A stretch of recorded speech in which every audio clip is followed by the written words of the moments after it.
Kementerian Luar Negeri Jepang secara resmi mengonfirmasi kematian seorang petempur sukarelawan Jepang di Ukraina pada 11 November. Pihak berwenang Jepang meminta semua warga untuk meninggalkan zona pertempuran Ukraina sejak musim semi lalu. Namun media sosial telah mengungkapkan setidaknya satu warga negara Jepang masih terdaftar di batalion negara bayaran asing yang aktif terlibat di negara itu.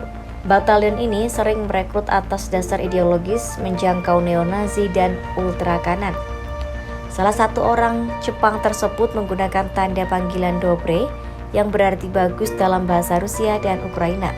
Sebagai informasi, Presiden Ukraina Volodymyr Zelensky mengumumkan pembentukan Legiun Internasional untuk pertahanan Ukraina pada 27 Februari lalu.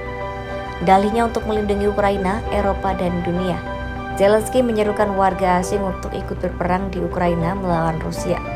Sebagian besar negara tidak secara resmi mendukung langkah tersebut. Otoritas Inggris misalnya memperingatkan mereka yang ikut akan dituntut jika kembali ke negaranya. Sementara itu pemerintah Jepang mendesak warganya untuk tidak melakukan perjalanan ke Ukraina terlepas dari tujuan kunjungan mereka. Namun Ukraina terus merekrut petempur asing untuk terlibat dalam perang melawan Rusia guna melindungi demokrasi mereka.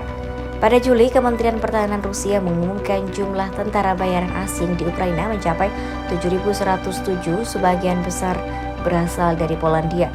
Pada 2 September, Menteri Pertahanan Rusia Sergei Shoigu menginformasikan jumlah tentara bayaran telah turun lebih dari 2/3 sejak dimulainya operasi militer khusus.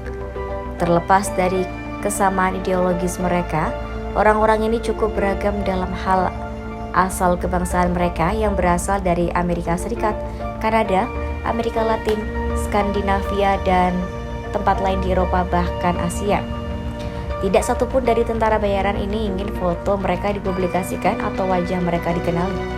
Satu di antaranya warga negara Jepang yang menyebut panggilan dirinya Dobre. Ia menutupi wajahnya dengan emoji sinar matahari. Tapi yang paling menarik, identitas tentara bayaran itu terungkap oleh posting mereka sendiri di jejaring sosial. Pada 10 November, informasi tentang kematian Dobre muncul di jejaring sosial. Keesokan harinya, Kementerian Luar Negeri Jepang mengonfirmasi cerita tersebut.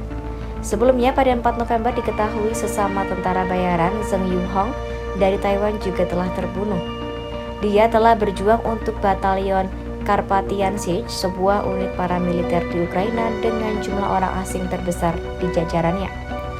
Setelah kematian Yunhong, Dobre mengatakan dia akan berjuang bersama dengan semangatnya sampai akhir perang dan akan mengunjungi kampung halamannya setelah berakhirnya permusuhan.